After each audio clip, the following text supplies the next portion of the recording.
Hi everyone, and welcome to another episode of Well That Happened. I am Saskia, your host, and I'm joined by Jay, Amy, Hamish, Ash, and Dulcie. Hi guys. Hi. Hi. How are we all doing? Good. Yeah, not bad. Very good. Good. Lots and lots to talk about today, but we will be ending on a happier note, which is a little bit unusual for us, but we do try. So first up, this week, Angela Raynor, the Deputy Leader of Labour, has said that political parties use trans people for their own political agenda, and she is pretty peeved about it. So, Dulcie, talk to us. Yeah, she's absolutely right. I think it's, I feel like the Conservatives know that they can just say some awful stuff about trans people and they'll get a lot of people on side, and it's just a way of inciting more social division to further whatever their goals are. And even if we're being cynical, some of the times when I believe Angela Raynor is being genuine. But I think sometimes certain people in the Labour Party probably stand up for trans rights as a political move as well, to look more socially conscious than they might care to be. But of course there's obviously issues of transphobia within the Labour Party as well, like Rosie Duffield.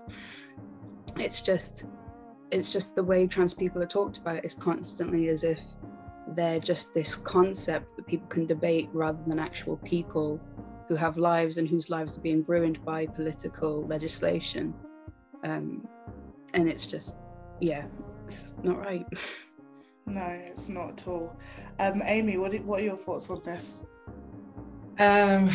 Well, she did talk about how she didn't feel accepted as a child and the LGBT community accepted her, and I think it's just really sad that she now has to battle against her own party to kind of help those people feel accepted in the wider world. And just another horrible thing that happens. That's why we're all here. Jay, what do you think? I think it's nice to actually have someone taking such a firm stand and like just being so openly pro all of it is actually really positive for once from a politician, and I'm quite happy to see it. Yeah, there are not enough Angela Raynors. Like, if you don't take issue with trans people, or you either do take issue with trans people, or you just sit on the fence and just let everybody just, say whatever they want from both sides. There is definitely not enough people who are willing to take that stand. So good for Angela Raynor.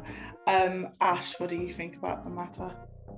Yeah, so there hasn't been much decent opposition from Labour in recent times, and I feel like this is the first time that I've read something that's come out recently that I can completely stand behind.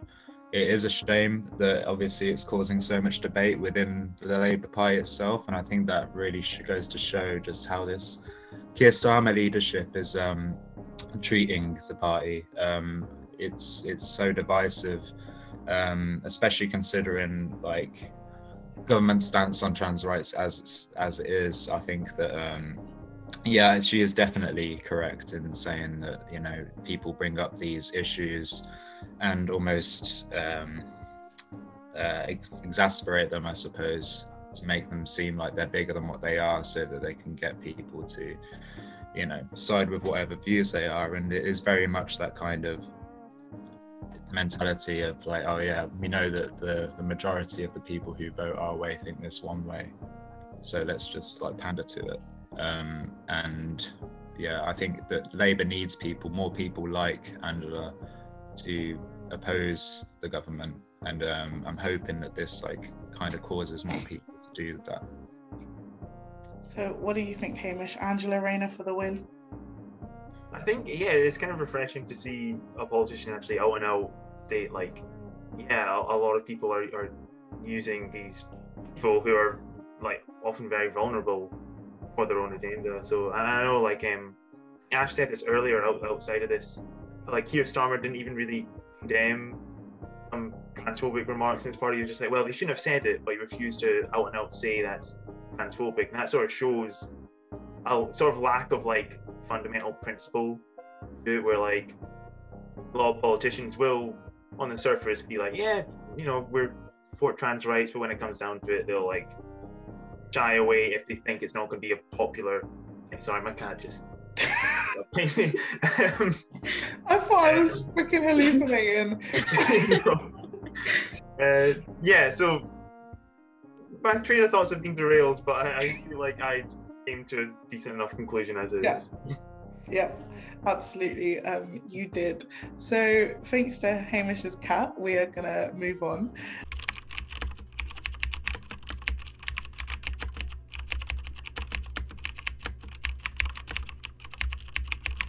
R. Kelly being convicted.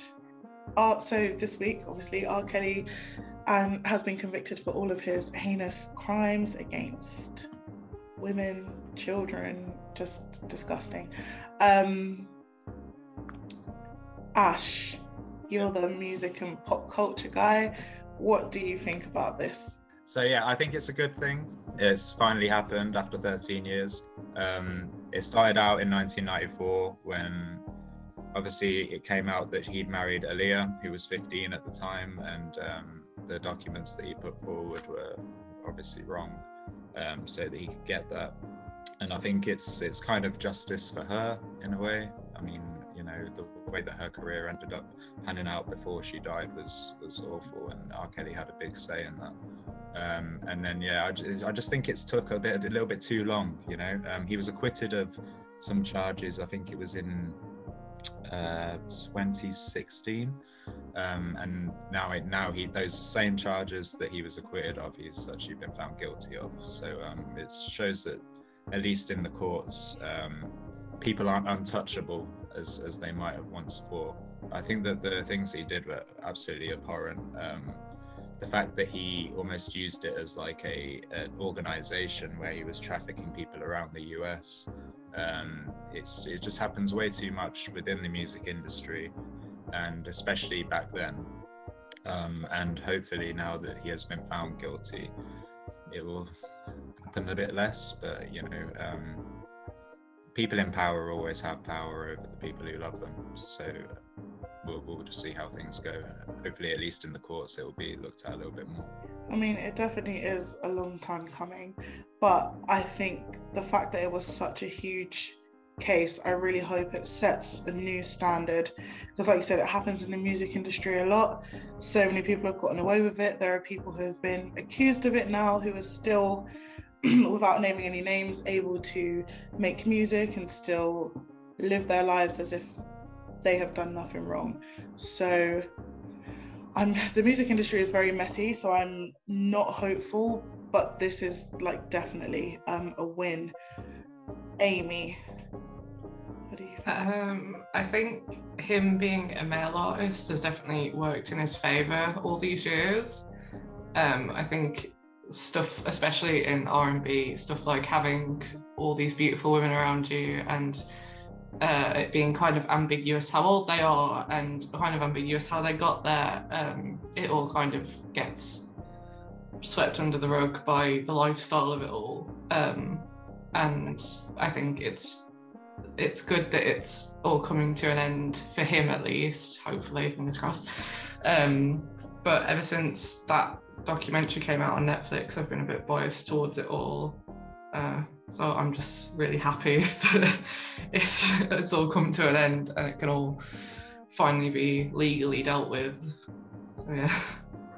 I mean, there is like a bittersweet element to it though, because I think he was found guilty on 9 counts of sexual, whatever you want to call it, but he's been doing this for however many years, and 9 from some of us have seen Surviving R. Kelly. 9 is an insanely small number in comparison to how many people he has actually assaulted and how many lives he's actually ruined. So again, yeah, it's pretty bittersweet. Dulcie, Jay, or Hamish, do you have anything else to add? Yeah, I kind of worry that it's just like, because this was such a large case, like there was such a magnitude of victims, that's why there was justice served. And it's just, this is so prevalent in the music industry, and just like old guys from the 70s who were in like classic rock bands, there's loads of allegations against all of them, and they're still walking around, not only just kind of people putting up with them, but then they're being celebrated still. Like people turn such a blind eye to it in the music industry more than any other industry. And I hope that this is the start of change, but I think, yeah, I don't feel very hopeful in a way. And it's just, especially thinking about the fact that Aaliyah, like, she had to deal with negative press because of that situation more than R. Kelly did. Like, I don't know. Yeah, it's definitely not just R&B. Like I get what you mean, Amy, about like you know, there's a certain lifestyle attached to R&B, but then it's exactly the same with rock and roll. And I think even more so because where there are other differences between artists in rock and roll and artists in R&B, I feel like rock and roll is more universally loved by more people, and it is under way less of a microscope than R&B is. And you know, yeah, kind of when I first saw the headline I was like, oh yay, finally. But then thinking about it, yeah, I'm not hopeful. And just the fact that every other day there is another person who has been accused, like Marilyn Manson was accused, and everybody seems to have forgotten about that. And I hate to be cynical and think that there's like a race element to it, because what they all do is disgusting. But there have been more, I don't know, anyway, he still gets to make music. I mean, he's on Kanye West's new album and no one seems to, you know, say anything. But then Drake sampled R. Kelly's track on his new album, which I still found disgusting, like either way. But everybody picked up on that, and Marilyn Manson is just allowed. Nobody's saying anything. So there's definitely a double standard there. But regardless of race, whoever is doing it, they should just all be, can't say what I want to say, but you can use your imaginations. English, do you have anything to add? It seems to always come down to this idea that, and obviously this isn't the only reason why, you know, like sexual assault often gets overlooked, but it's in situations like this, just the idea of like, if someone is talented enough, then they can be overlooked, almost like, well, they're an artist, you know, they don't respond to like our morality, which is messed up. A person's a person, and like you can see it in so many, even people have passed on, like I know they talk about Elvis and things that he did, and people don't seem to really criticize him, and just the idea that just because they were popular enough or good enough at their field, that should be the only thing we remember about them. But if you're enjoying their stuff, you need to have like the awareness that, yeah, a lot of these people were awful, like just as the end result. Yeah, absolutely. It's like popular enough or rich enough, you can make anything go away, even something as disgusting as sex trafficking children. So something grim to think about. Jay, any final thoughts on R. Kelly? I think it's just like what I said before on the like image of being surrounded by like beautiful like young women and stuff. I think it's just comes from this women as props, like regardless of age, and it's always gross, and it's not surprising it leads to like crap like this, and you're just like It's true. And R. Kelly was like an actual predator, like preying on young girls from, you know, like poor neighborhoods in the US, and then promising them these blooming careers. Just everything about him and he's just so twisted. And you just listen to like his songs, I mean obviously not anymore, but when you listen to them in hindsight and you hear the lyrics that he's saying, and you're just like, oh my god, like he was telling the world, he was like sharing all of what he was doing with everyone. And because it was a bop, or you know, like, no, it's like what Hamish said, they're artists, they're talented, so we overlook something as like obvious as a confession in even all Aaliyah, of his songs. even Aaliyah's album, like the debut that it came out, like he wrote it and he called it "Age Ain't Nothing But a Number." Exactly. It's right there in front of everyone's eyes. It is. And it always is. It's always the case. It's always the case. The And same with apparently- the writer of Game of Thrones. When you like read some of the like scenes and like the ages of like the female characters, and it's like all really, really gross. And it was, I can't remember who the casting was of, but there was like some of the things he said about when they were casting some of the actresses, and they were obviously like really young for like the younger roles, and it was just horrible. You can't take the art out of the artist, or whatever the saying is. Like, I don't believe you can separate the two, especially like more so in recent years, whether it's J.K. Rowling and her transphobia, or Game of Thrones, or R. Kelly. There's always going to be something, but people they're really not ready to have an honest, open conversation about that. So what can we really do?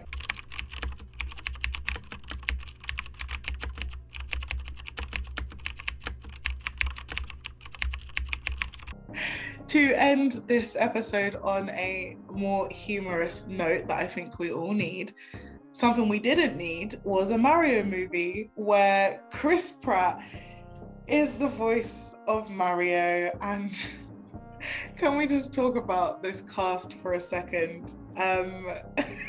Amy, you said you had a lot to say about this, so let us have it. I've got some opinions. Okay. First off, because it's I believe it's going to be animated and voiced, they have a lot of quite over the top comedy actors in it, which I don't know if that's a good or a bad thing for voicing, because you have to be really over the top, or is it just going to come off as very, very annoying and everyone trying to compete with each other? I'm not sure. But my main problem with it, and I think the main problem a lot of people have with it, is that most of the characters that are being voiced don't actually say full lines of dialogue over any of the games. So how do you make a story and pick out character from all these characters when really you only have maybe one line of dialogue from each of them? My biggest one is Keegan-Michael Key as Toad. Toad only says Toad. That's one word. How do you have an entire character out of that? I will never understand. And yes, there's a wider story in Mario through all the games, but you can't make a film out of that. You would have to make up an entirely new story. So I just don't understand the point of it even existing, let alone the ridiculous voice casting and the strange choices for characters that don't actually speak. I just don't understand the point of having it as a film in the first place. Some things just work better as games. Some things work better as books. Let's not try and make a whole cross-platform world out of it. Just let it be what it is, because it's really good at being a game, and it's going to be really, I can't say the word, it's going to be really awful as a film. You've certainly thought this through. I feel like this one really hit you personally. Like, but we see this all the time. The film industry has completely run out of new ideas because they don't want to work with new people or new talent. It's the same directors, it's the same actors, it's the same faces. And then we get things like a Mario movie starring Chris Pratt and Jack Black. Nobody else. The whole voice lineup of it is just a who's who of who's really big in the industry right now. Like, yeah. Anna Taylor-Joy, not to badmouth her because I absolutely adore her, but she's kind of set herself up as drama or drama comedy actor, and I feel like this is just the weirdest fit for her. And also, there's my whole thing with Chris Pratt is that he's kind of like Ryan Reynolds in that they don't play characters in their films, they play themselves. But I feel like, and Jack Black does as well, but I feel like Ryan Reynolds really picks his films quite intelligently so that he can just play himself. Whereas Jack Black and Chris Pratt, you're only going to get Jack Black or Chris Pratt. You're not going to get a character out of them. And I feel like they just find whatever they want to do and they don't really think about like, well, I don't play a character, I play myself. Is this a really good fit for me? And they just end up playing themselves, and it either really, really works or it really, really doesn't, and it kind of dooms the film from the beginning. So I'm going to stop talking. I'm going to go on forever.